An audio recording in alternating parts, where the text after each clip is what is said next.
Welcome to the Teacher's Pep Rally. If you missed our last episode with middle school principal and service leader Robert Whitman, please go back and check it out. Our guest today is currently a K-5 entrepreneurship teacher in the city of Atlanta. He also has years of experience in physical education. He uses creativity and innovative ways to reach his students. And simply put, he says his students are his why. He walks the walk too, because he is also an entrepreneur with his apparel company, Misunderstood Melanin, which uses fashion as a platform to spread a serious message. Their motto is, be proud of the skin you're in. Please welcome to the Teacher's Pep Rally, our guest, Mello Foster, AKA Mello. Hello. Hey, I'm just glad y'all have me. Thank you so much. I mean, it's a pep rally, man. I live as a coach. I live for pep rallies. You know what I mean? That's it. That's why there was no interviewing process or anything. We're like, he's a coach. We need him. You had me at pep rally. Good. Speaking of pep rally, tell us a little bit, because I'm kind of envisioning that this could be what your classroom looks like. Tell us a little bit about what your classroom looks like for us. Okay, well, honestly, every time you hit my door, any class that comes, they know to expect music. I always have a different vibe every day. And that kind of tells them, where I am and puts them where I am. So I always I'm telling, hey man, people say music soothes the savage beast. I love my students, but music soothes the savage beast. Okay. I don't know, when they come, where their temperament might be, how they are when they left that last teacher, or what happened just 2 minutes ago in lining up. So the music walks them into a vibe that I'm telling you, it works. Yeah. I'll put $100 on it with anybody, any class you have. Start playing music every time. Give it 3 or 4 days. You'll start to see it instant, like, oh, I don't care what's going on. I love this class. So when you walk in, there's the music. I'm usually dancing. Totally honest. And I have different little dollar signs hanging from the ceiling. I have quotes from Nipsey Hussle and Oprah Winfrey and Jay-Z on my wall. And that's pretty much how my room looks when they come in, and they come in and they're ready for a good time. So I always said my slogan also on my wall, is learning money should be fun. Mm-hmm. Very nice. So we're going to get into some of that learning targets with entrepreneurship. So I imagine why the dollar signs are there. So before we jump into there, one more thing. Tell us a little bit more about your why. My why is kind of twofold. One, I come from Detroit, Michigan. I'm not ashamed to say or have a generic story, what have you. Yes, I grew up in the Brewster Housing Projects, Detroit, Michigan, from a single parent household, just my father and my grandmother. And I was the kid that got the free lunch and was latchkey and, was picked on for not having good shoes and good clothes and I went through all of that. So when I actually was chosen for a different school, was Kendesi West. And when I was told that they were reopening Gideon's in Pittsburgh community, I actually reached out.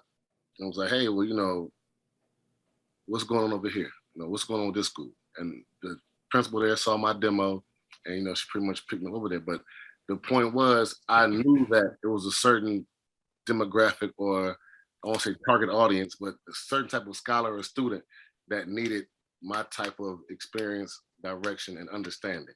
You know what I mean?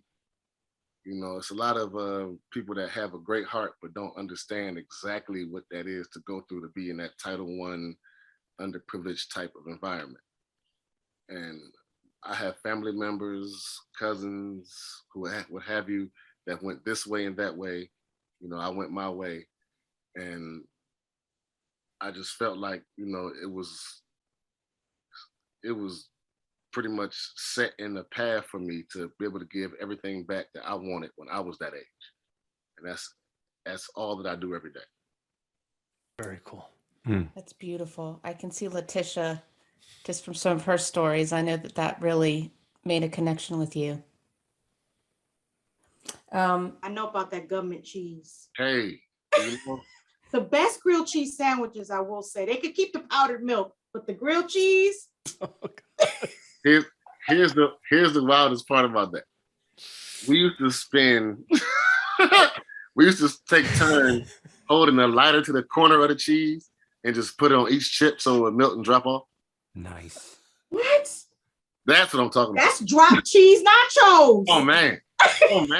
You can watch the whole movie and still have a quarter of a brick left. A whole movie. This is true. Is it drop cheese nachos, Letitia? Is that what you- Hey, it has been stamped. It has been named. Start making the t-shirts, guys. That's it. What you know about them drop cheese nachos? And then let's start selling it because Right. we're back. T-shirts with little square. I mean, I'm telling you with the I nachos. see a food truck coming. Something. I'm trying to tell you. Oh. That's awesome. So this ties in actually in a couple ways. One of the reasons why we wanted you on here because you really are genuine about why you're a teacher, and this passion that we hear from a lot of guests, and it's really beautiful because I can see you sharing with your students the essence of who you are, and being a model for them, but also encouraging them to be whatever they want. You're opening up that space to them. So you were a physical education teacher, you are an entrepreneur, and now you're teaching entrepreneurship for K through 5, right? Do you have kindergarten classes? I have kinder. And the wildest thing is when that started, Oh, man. you know what? And I'll be totally transparent for all you educators that may see this. You Please. teach for Americans or whatever. Okay. I'll be totally honest. All right. I'm done with I that. did ask my principal. I said, "Are you sure you want to give me kindergarten?" I said, "Cause I'm teaching commerce. You know what I mean? Like I'm teaching entrepreneurship." They said, "Hey, coach, you have a way with these kids. They love you. I'm sure you'll figure it out." Her name was Danielle Washington. And I was like, "Okay, I'll try it." So how has that gone? The beauty of it is the deepest connection for kindergarten. Now, you ready? This is like a huge secret. You guys tune in, all right? I'm getting closer. Lean in on the bench. Lean in on the bench. All right. When teaching entrepreneurship to kindergarten, you have to remember to stress the fact that candy costs money. That's it. Mic drop. Right. Drop the money. You know what I mean? If you keep that connection going, like, hey, if you don't sell this lemonade, you won't get any cotton candy. Not the cotton candy. You see what I'm saying? That is the only way, honestly. That and movies like Boss Baby, thank God for Boss Baby. Okay. I don't know. That movie I've used in many ways to get kindergarten to just understand, like, look at him, he's the boss, he works somewhere, yada, yada, yada. He has a suit on, just for success. I put all those stuff in for kinder, and Boss Baby is a huge part of it. I have to be totally honest. Were you asked to make this program and create the curriculum from ground up? I was given a curriculum called Venture Lab. Uh-huh. It was very cool, but it started from first grade to fifth. So I don't want to get anybody in trouble, but I'm just gonna be transparent because that principal no longer works for us now. So her words to me were, well, coach, just dumb down the first grade, and that'll fit for kindergarten. Now, honestly, that could have been taken as, oh, that's some wild advice, but she was completely right. You know what I mean? Like, take the first grade lesson, pretty much cut the legs off of it to where it's at the ground root, and it'll pick up for kindergarten. And that's kind of what I did. I would look at what I was teaching for first, and I would try to make it as ground root as possible. And I'm just being completely honest. Like I said, I'm at a certain school with a certain demographic, and I come from certain elements, certain backgrounds where they don't have people reading them at night or helping them with their homework or even showing an interest in school. This is beyond. Right. Okay. So when I work with them, I have to really be I'm talking about to the soil seed root of understanding and learning. Yeah. And that's where I meet kinder at. I have to meet them there. I can't just be like, hey, let's talk about how you put your money in the bank. No, I create a game to where you jump into the bank, jump out of the bank. Your money, you right now are money. When you jump in, what are you? They say, I'm a money. deposit. When they jump out, they say, I said, what are you? I'm a withdrawal. Wait, I need And to get they my wife. love- Hold on. Where's They my wife? love it. Doing a lot of jumping out, babe.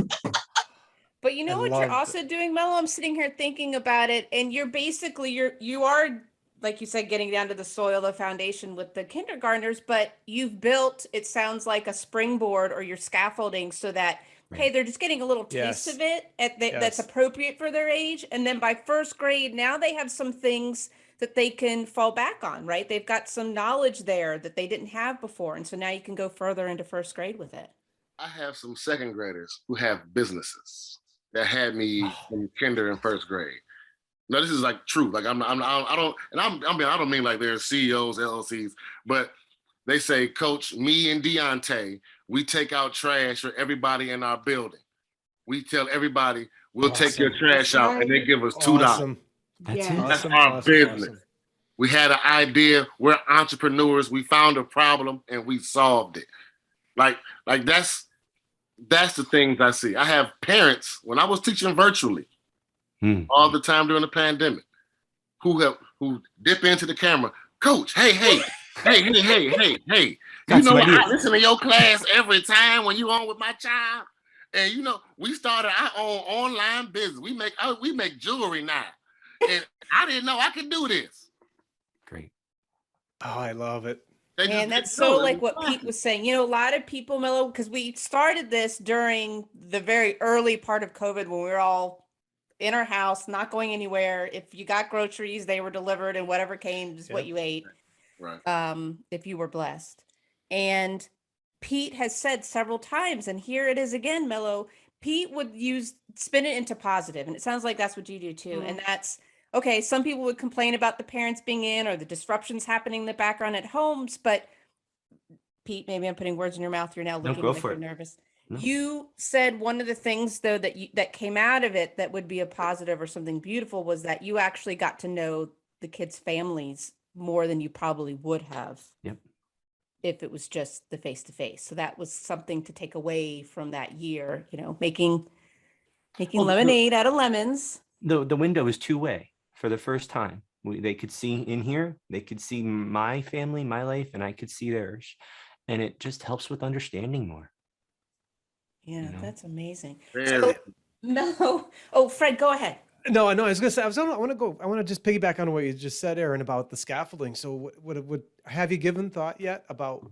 So you got to see it in the upper grades. Now you've seen it at the kindergarten grade, and have you given thought to this becoming a program that becomes something you could transport to another school, or has that begun yet? You see how big my smile is? Right? I was gonna say, look at that. So, of course, Awesome. as an entrepreneur, for God's sake. I have been putting together every stitch of my kindergarten to second grade curriculum because at some point I want to do my own program where I strategically only focus on kinder to second grade and teach them about money. And I love that because at the other end of this, I'm involved in entrepreneurship at the university level. And the one thing we witness is by the time they get to us, so many kids come in with that 9-to-5 mentality. And they don't understand if the job isn't there, they can create the job. And we talk about this a lot as a region, saying we got to start earlier. And I'm up in the Northeast, so we're trying to press that down. And it's no easy hurdle because I don't know if there's enough teachers out there right now that have that mindset that you have, or they're not equipped with the tool that you could possibly be giving them. That's what I love about this. So you're branding, or you're kind of like trailblazing a little bit. And I know there's other programs that are out there to a certain degree, but I love hearing it because you're preparing them to create options. And that's the best thing about it. Yeah. I have videos of all this stuff. I don't mind if you guys look at my Instagram. It's at @Fosterico_Fellini. It sounds like, No, it's This is awesome. You know, I don't care who knows it. I have nothing to hide on my Instagram. It's all fun, family, you know, great Family friendly. education stuff. You know, I got a job to keep. Let's be real. So, right. So, Foster Rico _ Fellini. Okay. Nice. Once you put Foster Rico, Foster It's up. FOSTERICO _ if Fellini doesn't pop up, I'll buy you breakfast. Foster Rico _ Fellini will pop up. Fred is going to do I'm that. checking now. I'm doing it right now. I'm doing it right now. Look at. So, Mello, I've actually got a question for you. Our listeners love resources. So do you have any resources for anyone who's got some kids that are kind of showing like an entrepreneur spirit? Anything that you would recommend for them? Little Leaders. And it's not little like LITTLE. It's LIL Leaders. LEADERS. Little Leaders is a Black-owned entrepreneurship company that sells clothing and coloring books and educational things as for little kids that want to know about entrepreneurship. They focus on being doctors, lawyers, owning your own business. And it's at like I said, a ground root level where you can color, you can make a maze, you have different word searches and puzzles, and they're all entrepreneurship based. And I think it's awesome. You know what I mean? I wish I thought of it myself, but it's called Little Leaders. And I think that's an awesome resource for kids. Seriously. You know, Can I jump in? and I know. Go ahead, I'm Letitia. sorry, Pete. I'm sorry. Go for it. So I mean, I know we're laughing about, and I'm gonna go back to that. What we called it, the nachos. The drip nachos. The drip nachos. But what I love about this, Rico, because I think it matters for Black and brown children to see money being taught at such an early age. I mean, we love to be transparent here. No one ever taught me about finances, ever. Like legitimately, I am 51 and no one taught me how to balance a checkbook. I mean, these are things that you just have to pick up, right? Somehow along, he is there. I kept on typing it wrong. I was like, well, where? You got it. I love it. And so I love that you're, and growing up, money was always so stressful because there was so little of it. And money became an anxiety. But to have you presented in such a grassroots way, palatable, funny, inspiring, it takes that edge off of, and I don't want to minimize poverty because poverty is intense. But if you could just start planting those seeds of hope to people. I mean, I just think that this is more than just a curriculum. It's really a way of eradicating generational poverty. It's a way of changing systematic systems. Okay, like, you know what I mean? Seriously. And I see it as you only do better if you know better. You know what I mean? So if you being withheld certain information, if I never told you that vegetables grow on the ground, you thought it just only came from Kroger, you just keep going to Kroger. You know what I mean? So it takes somebody to tell you exactly, you know what I mean, the whole story. Right. And to Fred's point, right, because as you scaffolding, right, like you're laying the foundation, you know, and then, you know, with that information and that foundation, Black and brown children begin to learn that even when they apply for college loans, that we get charged higher interest rates. They don't give us all the information. Like it's so systemic, right, for us. But if you expose them to that awareness and to learn about interest rates and why it matters, you know, hopefully they don't take all those student loans or those credit cards. I mean, that was happening at HBCUs all the time, right? Where credit card companies were going and offering our Black and brown kids credit cards, and they're taking them. Right. I'm still paying for that spring break to Puerto Rico in 1999. Right. You know, but I love it because this is really helping to eliminate some of that, or at least bring exposure so that they don't fall prey to. I wanted to jump in on your point because you said a word, and about a week ago, you know, Halloween is coming up, right? Right. So I did a lesson with first grade and kinder, and the word interest was the boogeyman. Okay. So I had them being scared of interest. So That is it's You're kind of awesome. like it's subliminal, but Right. you understand, like, whoa. Michael Myers, Freddy, Jason, interest. You know what I mean? Like it'll Right. fall in there. Like Sonny do. I do either look Chucky. at it or worry about like this. Why would I hear this word? Why do I worry? Now they'll get it. Like, okay, wait, you hear that word interest? Ask about it, talk about it. Why about it? Find out about it. Right. Like, you know what I mean? It's a huge word that It can make is. things very good or very bad. Change your life. Right.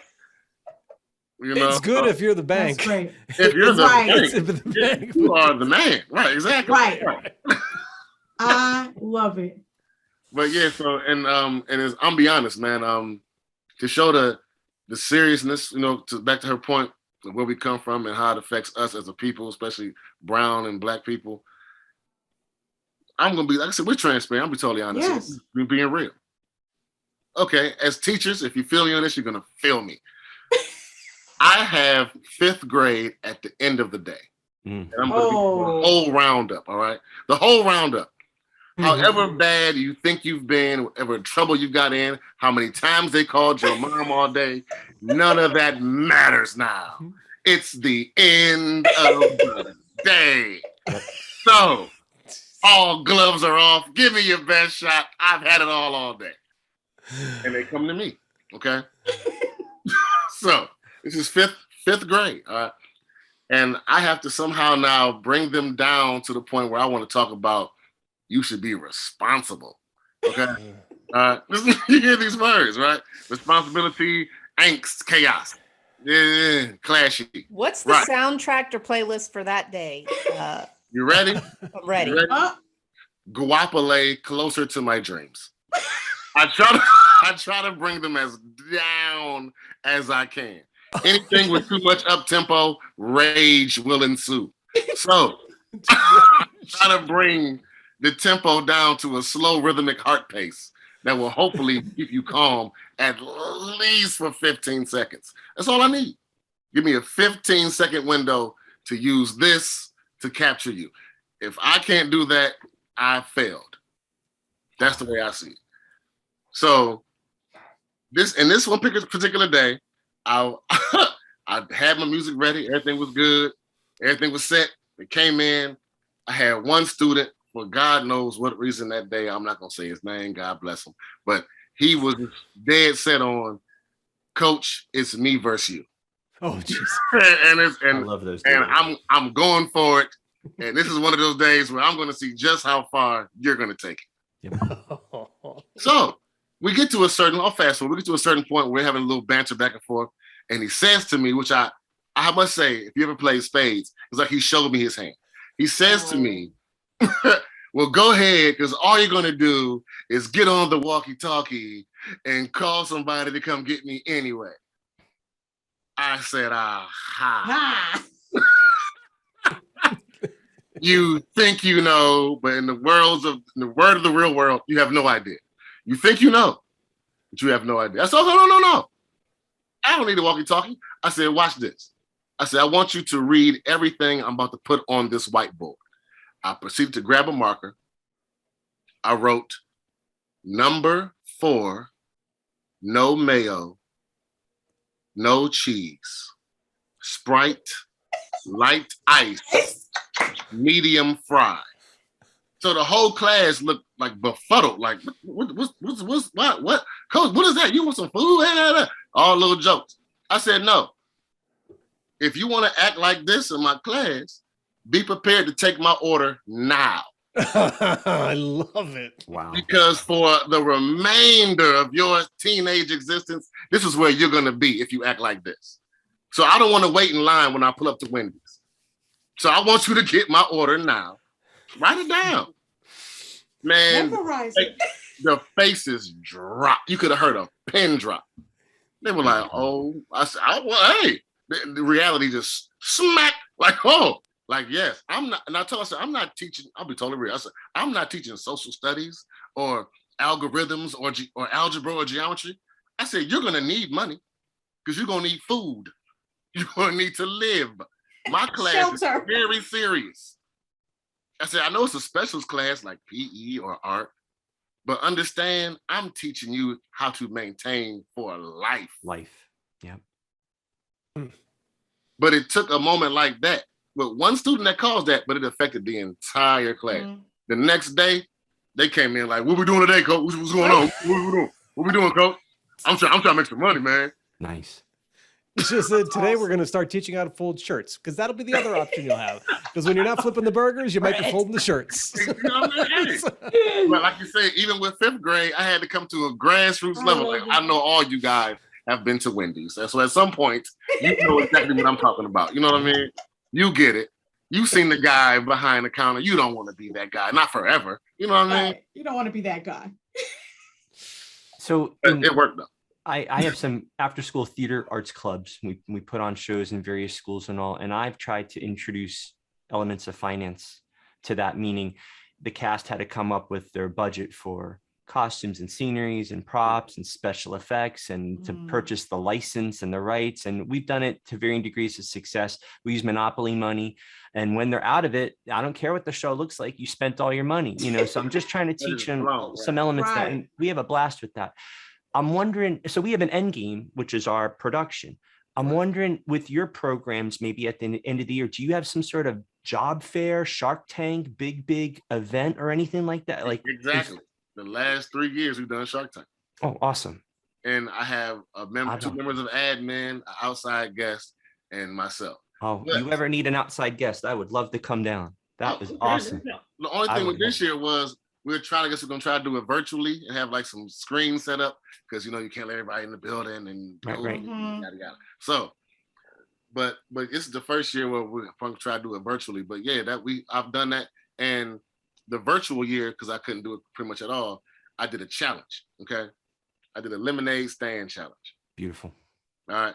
And I had each one of them fill out a rubric of how their stand was going to look. They had to show me step by step, send pictures, or you couldn't qualify for the prize at the end, end of the project. What have you? Sure. My rubric stated you have to show an plan idea. So written out plan idea of how your lemonade stand was going to look. If you're going to sell lemonade, it's strawberry, blue, red, yellow. I had detail to the T. I wrote it out myself because I know my demographic. We're not just going to sell lemonade. All right. As Black people, we're going to sell some Kool-Aid. It's going to get out there somehow, some way. Okay. It's a red Kool-Aid. The flavor red has existed forever. Now, red is a color, but it also doubles as a flavor. It's a flavor. Those that know, know. Those that know, know. All right. Okay. Love it. Taste it now. Also, blue doubles as a color and a flavor. I don't like it as much. So anywho, Neither. I'm with you, Pete. they had to actually make a certain amount of money. I didn't make it high. They had to make $5. I don't care if your parents bought one cup for $5. I don't care if you sold one cup for $1 a piece to 5 different people. Just show me in a picture you with somebody at your lemonade stand with some money. Because whether it was that one picture with one $5 bill, use at least put everything together. Right. You know what I mean? You might not be able to set the whole forest on fire, but a spark helps. You know what I mean? That's how I look at stuff. You know what I mean? Mm-hmm. So I had more than one parent. Call me during the virtual pandemic. Do you believe he bought his own Happy Meal? Coach, what you doing to my baby? He bought his own food. I can't believe he sold so much lemonade at the park. And I'm serious. It really happened. I had kids that were walking dogs. I don't want to do lemonade. It's a lot of dogs in my neighborhood, Coach. Can I change my project from lemonade to walking dogs? Sure. What am I going to say? No. This is Russia. I demand lemonade. Right. You know what I mean? No. I said, yeah, man, if you see it's more lucrative and you make more money, you better walk them dogs. Go ahead. And I had parents hit me up. Awesome. They bought dinner for us tonight at Olive Garden. We're at Olive Garden, Coach. And my daughter is paying for it. That's awesome. Stuff like that happens. And those are the perks, I'll be honest, that corporate America just can't give me. You know what I mean? No. I know I don't make a ton of money. No doubt. Yeah. But stuff like that, man, is like, woof. Yep. Okay, cool. when I leave here, I did something that left a mark. You know what I mean? That's right. Legacy work. That's amazing. So I'm curious, with someone that we have right now in the pep rally, which he should just be like our guy to pep everyone up. Don't you feel the peppiness? Yes. 10 is on No. 10. It's a 10 plus. Mello, do you have a coach or a teacher or someone growing up that inspired you, that you could share that story? Most definitely. Like, his name was Arthur Strawbridge.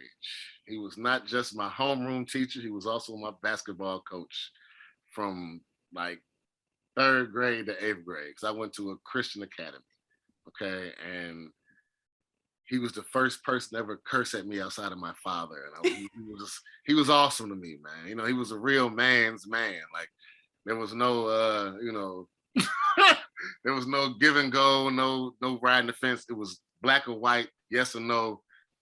And this was back when they could spank you in school. Okay. Oh, yes. Oh yeah. Okay. I'm being real. All right. He'd take you in the locker room and, hey, well, you know what? You've done a little too much. Pull them down. You know.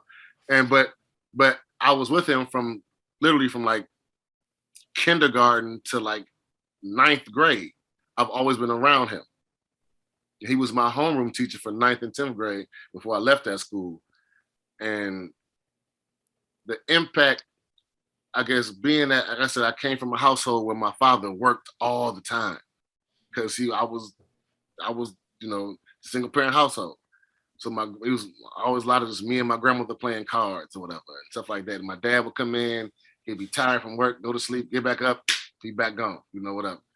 So the only male I saw on a consistent basis was Mr. Strawbridge. And even my father would say, I don't mind you seeing him as a dad, because he was just that cool of a guy, you know what I mean? And he was that real. And his whole impact had me thinking, if I had to get a job when I get older, I'm gonna be a PE teacher, because he was a PE teacher. And I felt like not only did he teach and make the same money as the person that taught math, everybody liked him more. You know what I mean? I'm totally honest. Being real. The kids talked to him more. He sat down with us more. He played basketball with us at lunch. You know what I mean? Stuff like that. Yeah. So he was a teacher that, seriously, he's one of the reasons. Now, a funny thing to me is, when I go back to that school, this is hilarious to me, because I told you I was a different child. So No, Nothing wrong with that. Say it ain't so. I would have never thunk it. let's just say it takes a wolf to catch a wolf, I guess. Yeah. All right. So when I went back to that school, one of the first times I visited as a teacher, I ran into the teachers that had me in 8th grade, 7th grade. And this is the honest truth. Her name was Miss Bertram.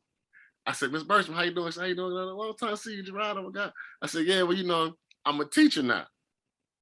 She looked back. She said, I hope they give you everything you gave me. It was like The Color Purple. It was so real. You told Harpo to beat me? Like, everything you've done. Like, it's going back. I was like, wow. And I felt it, because I was like, yeah, I was. Yeah, okay. And so I see it as, without them, without me going through that and having those people that came in my life that didn't have to and came and talked to our class. Like, it's a guy named Eric Thomas. He's pretty big right now with motivational speaking. He does speaking with sports people and he does commercials. He's a very big name now.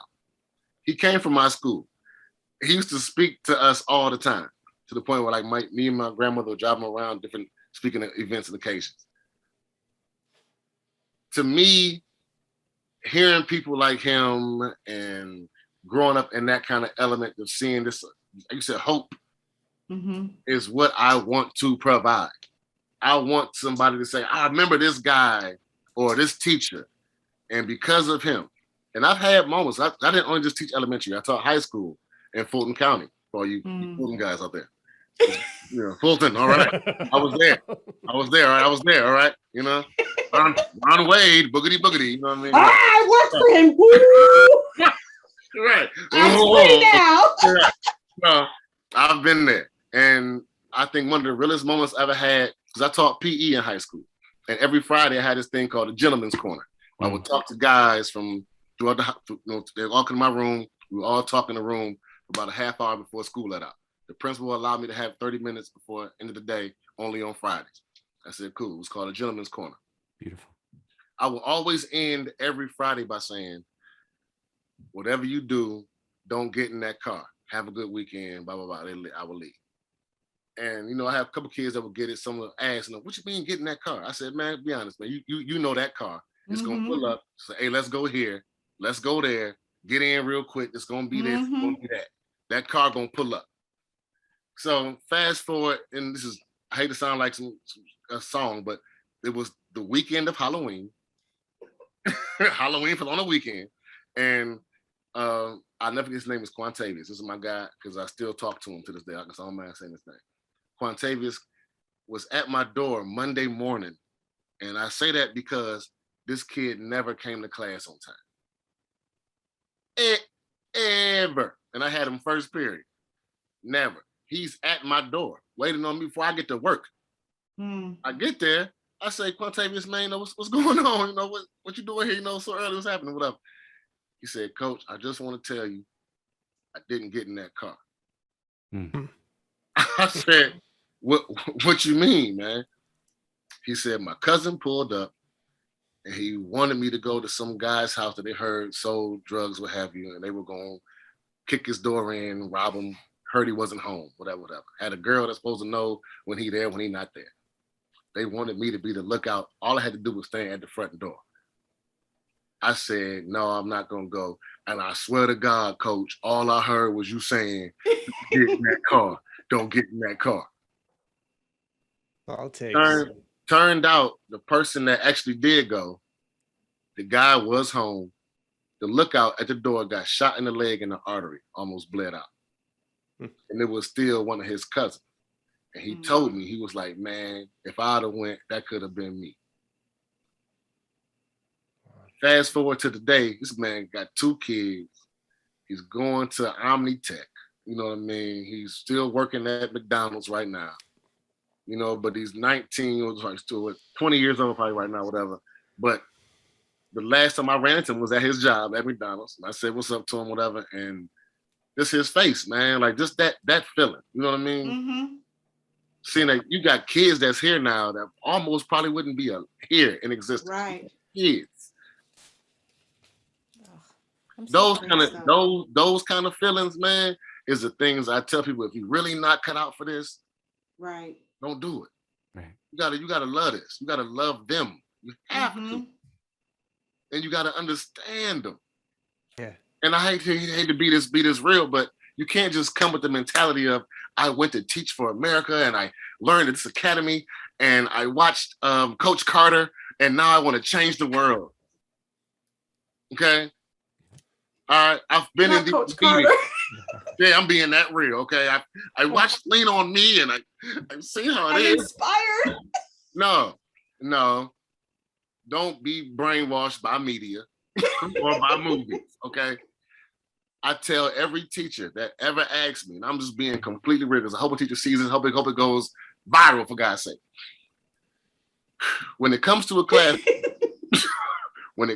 classroom, especially Title I. Underprivileged area, that kind of demographic. In the words of the great Mike Tyson, everybody has a plan until they get punched in the mouth. You have to go for what you know. If it feels right, do it. I don't care if it matches to the so-and-so guidelines and standards. If it makes them calm down and you can talk to them and educate them, do it. If you have to spend half the class just relating on how good Red Lobster is and they love the biscuits, great. If the next class means you can talk to them about your subject matter, take the time to understand that these kids probably haven't eaten, they haven't slept all night, music been on all night, house smell like cigarettes, it's a dog in the bed next to them, grandma mad about this, that, and the other, third, they yelling all night long, they just made it to school on time, and as soon as they walk in, the first thing you say is, hey, pull your mask up, pull your pants up, do this, do that. it's going to affect them differently than you just saying, hey, look at you. I'm glad you here. Good morning. It's those connections, Mello. Yeah. It's those connections. And a lot of people tend to lose that part and see them as like little entities of money, or, you know what I mean? I'm like, no, these are children. These are people. They're just tiny. They go through stuff too. Yeah. And the honest part is their brain isn't even formed enough to understand it. So can you imagine coming from a household that doesn't even talk to you, take you seriously, and now it's your first day of kindergarten, and you're let alone to this big old building with ceilings as high as I don't know what you've never seen before. People you don't even know. You gotta internalize that. That's real. You can't dismiss it like, well, they're just kids. No. And some teachers do that. Well, I expect this, I expect that. Well, he expected to eat last night. Things happen, okay? What are you gonna do to make it better for them? Because it's not about you. That's it. It's not about us. It's about them. About you. Yeah. Well, I know that we could keep you all night because I would love to keep hearing you talk. At the end, Mello, what we always do is Does that mean I'm talking too much, Aaron? That was no, that's not what I meant at all. She's real good, ain't she? That was real smooth. I was like, girl. Am I worn out, my welcome? No, not at all. Not at all. But as teachers, Right. you're a teacher. We're all about balance here. I want to make sure you have some good rest tonight. Ample time for sleep. Thank you. I appreciate that. Yeah, I'm always looking out for my guests. My wife has put the boys to bed. That's right. I'm gonna bet 1,000 that hasn't happened yet. We can do a Mandalorian Book of watch Boba. party. Book of Boba. Book of Boba. Oh yeah, Talking my language. Talking my language. Oh, Yeah. we'll be good till Letitia. If we start doing Star Wars, we'll give her a Right. heads up. we're gonna lose her. Right. Look, I'm going she's already down fading out. fast. I'll have that covered in a second. No, don't go yet. Don't go yet. All right, so let's do our takeaways because I wrote down a couple. Oh, I do want to drop this real quick. If you guys haven't watched What If, I don't know if you guys are into Marvel, but the What Ifs are like the dopest thing I've ever seen in my life. So It's insane, right? Yeah. it's the Come on, Killmonger episode. That was so good. Man. Drop the phone. Right. So You know what I mean? Yeah. I'm a fan of I what might be they inspired. never stop doing. It's so many you could do. So many. I It's hope to keep nonstop. it. Yeah. It is fun we stuff. should just do a whole series just about Star Wars, and then we could do a whole thing on What If. I'm okay. Oh Okay. man, I'm with it. Okay. I'm with it. I will take those as RSVP. Letitia, maybe. Maybe. I'll read the questions or something. That would be I'll great. be Vanna White. I don't know, Yeah. but Oh, find that'd be something for me to do. Okay. Find something for me to do. We'll do that. I'll find something for you to do. Okay, so Mello, here's what we do. We Right. all will share like a little takeaway, aha moment, or something based on our conversation. Mhm. And then I'll give you as our guest kind of the last final word or a takeaway or something that you took from our conversation. Oh, okay. So let's start with Pete. Looks ready. Oh, good. He's like, I do? Fooled you. Good. I wrote down notes, and I'll tell you, anything I say now will pale in comparison to what Mello said. His last section, his last paragraph may have been the most raw part of an episode we've ever had on here. And gave me goosebumps. I do that. I'll throw the lesson plans out the window. I will sit next to those kids and get in there with them. And whatever it takes to me, I mean, everybody on the show knows that whatever it takes to make that connection with those kids, it's building blocks. You cannot build up unless the foundation is set. So my friend, you are an amazing gentleman. And, you know, when I was in elementary school getting in trouble for being a scratch and sniff dealer, those stickers, I got into a lot of trouble because they were brain went banned. so many places with that. buddy. Scratch and Okay. sniff stickers. The That's stickers. gateway, Pete. That's gateway. Hey, you know, but it should have been a gateway to entrepreneurial Right, a life. exactly. It should have been more that way. I'm telling you, because you gotta stop. And I always had that drive and that spirit in me, but I didn't learn about this side of life until well into my adulthood. And it's a huge regret of mine. I wish I started all this sooner. So what you are doing for these kids are such a blessing, my friends. So awesome. Great. How about you, Fred? Appreciate you. Yeah, so I love, yeah, you're right. How you Bring just them kind back. of scratch and sniff. The ice cream cone, that was a rare one. Did you have That's that a good one. I'm putting, there's another hashtag, scratch and sniff. All right. So what you just said at the end, you said a lot of different things. So I'm a little bit of an inverse from you in so many ways, right? But it's like I grew up with a single mom, and I grew up next to a housing development, and I got to know so many people in there, and we become such good friends, and we still see each other, and and there's a connection in a different way. But you're a Star Wars guy, and I know why, and I'm going to share an observation. I think I know why. So you may know or you may not know that George Lucas had an opportunity to pitch the first Star Wars movie to Alan Ladd, who was in charge of 20th Century Fox. When he went into his office, now he pitched this movie, and he said, "We need a movie." Now here we are. Now think about when this is the era. This is 1976, 1975. It's coming off of Vietnam. The world was a little chaotic, and the country was divided. Right. And a lot of the movies that were coming out at that time weren't the most uplifting movies. And he wanted to create a movie about, and you said it, hope. That's what Star Wars is about.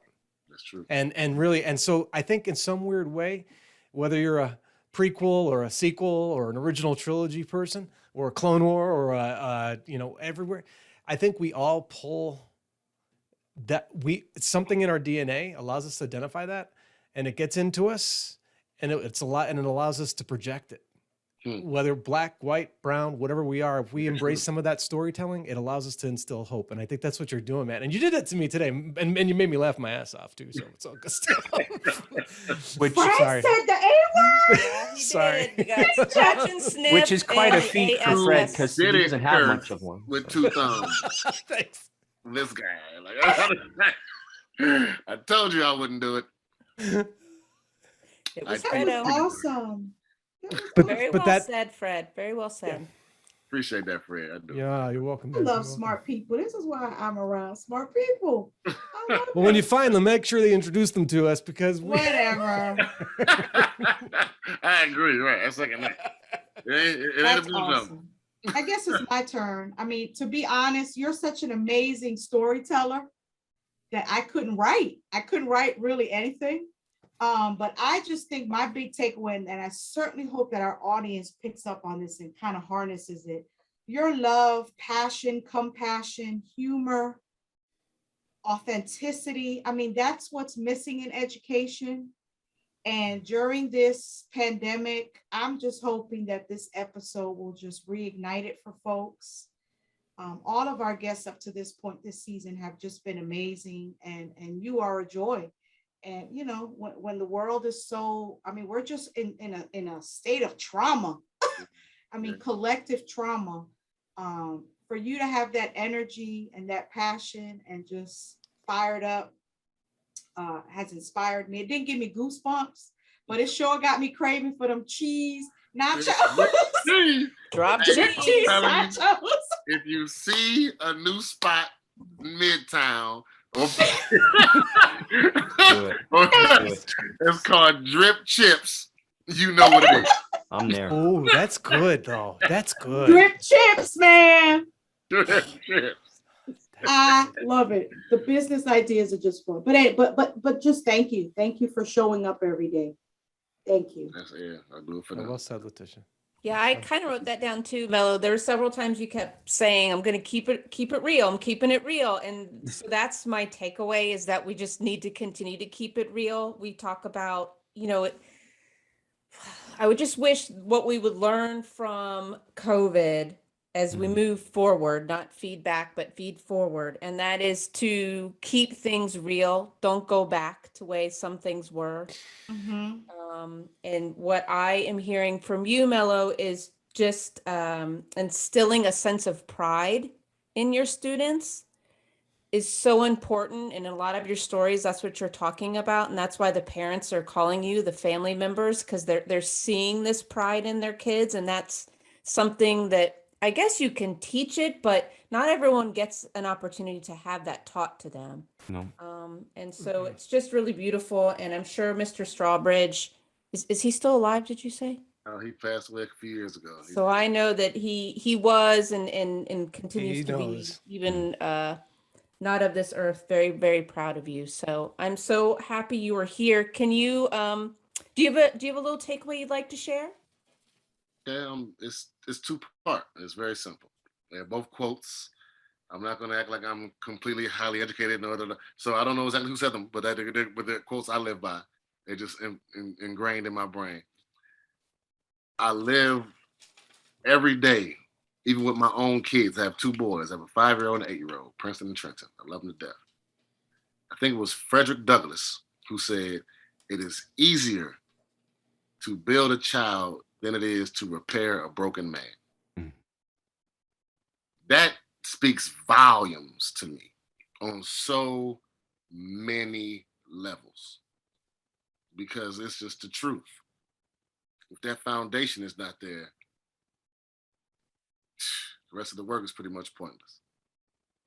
And the other one is, I can't actually know. Maya Angelou, she says, people will always forget what you say, but they'll never forget the way you made them feel. And that's how I try to educate. If I got to incorporate a game or have you be jumping around or make kinetic or make it fun, make it a song, I have to make you feel it. It's laughter. That's why I think about it all the time. Like, that's why you think commercials make you laugh. Like, oh, I love that commercial. What was that company? Geico. Like, exactly. Like, it's all purpose driven. You know what I mean? So that's the same way I try to educate. Like, I'm trying to make you feel the topic, not just memorize it. That's great. And if people want to find you, how can they connect with you? You gave us your Instagram account, but Yes. how do people find you? And also find your clothing brand, please. I have a store. My store is misunderstoodmelanin.com. It's Misunderstood Melanin. And I have apparel that just speaks volumes of pride for the skin that you're in. And it helps to give a clearer understanding of why you should be proud of it. And I also, you can reach me, like I said, my Instagram, Foster Rico Fellini. And